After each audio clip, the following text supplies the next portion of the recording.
Olá, hoje é quinta-feira, 5 de maio de 2022. Eu sou Guilherme Becker e este é o Boletim de Notícias da DW Brasil. Confira nesta edição. Banco Central eleva a taxa Selic para 12,75% ao ano. Senado aprova valor mínimo de R$ 400 para o Auxílio Brasil. Informações repassadas pelos Estados Unidos levaram à morte de generais russos, segundo o New York Times.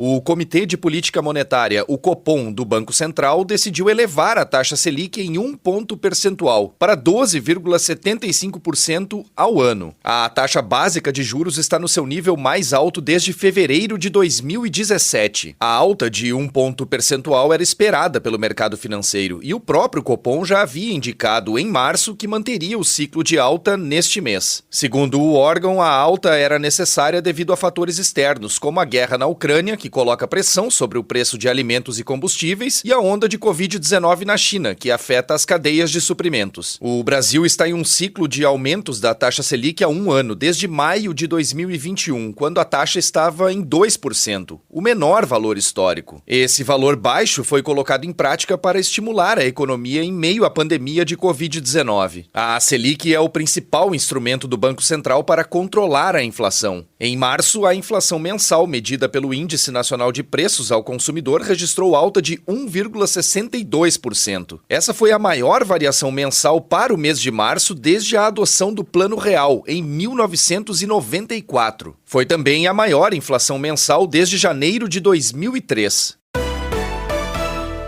O valor mínimo permanente de R$ 400 para o Auxílio Brasil foi aprovado pelo Senado nesta quarta-feira. A proposta já havia sido aprovada pela Câmara e agora será encaminhada para a sanção do presidente da República. O benefício foi criado em agosto do ano passado pelo governo federal para substituir o Bolsa Família, lançado em outubro de 2013 e que, na época, unificou uma série de programas de complementação de renda. De acordo com o Planalto, o gasto previsto com o benefício para este ano é de cerca de 32 bilhões de reais. Por outro lado, o presidente Jair Bolsonaro vetou a Lei Aldir Blanc, que previa o repasse de recursos a estados e municípios para incentivar o setor cultural.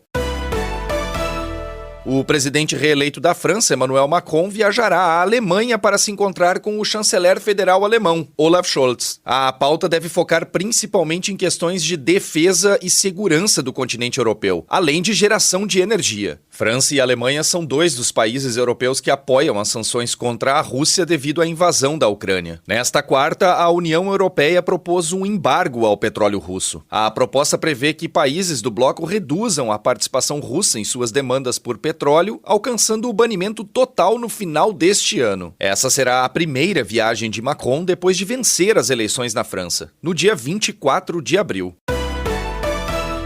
Os ataques russos continuam na Ucrânia, principalmente em municípios próximos a Donetsk, no leste do país. Várias cidades foram atingidas por bombardeios nessa região, conhecida como Donbas, e que faz fronteira com a Rússia. As autoridades locais relataram vários mortos e feridos devido aos ataques. Pelo menos 9 prédios residenciais e parte da infraestrutura dessas cidades foram destruídos. As informações foram repassadas pelo comandante do exército ucraniano na região. Já o governador de Lugansk disse que houve pelo menos 4 mortes em cidades da região nas últimas horas. Também nesta quinta-feira, a ONU informou que mais de 300 pessoas deixaram a cidade sitiada de Mariupol, no sudeste da Ucrânia.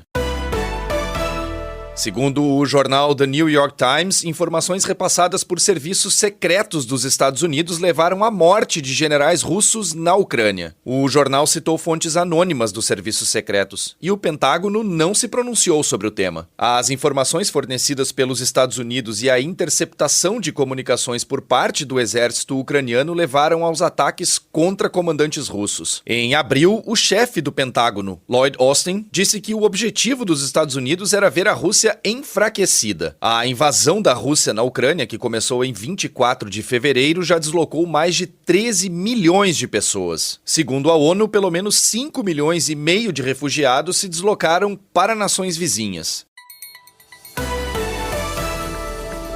Outras informações você confere logo mais, na segunda edição do Boletim de Notícias da DW Brasil.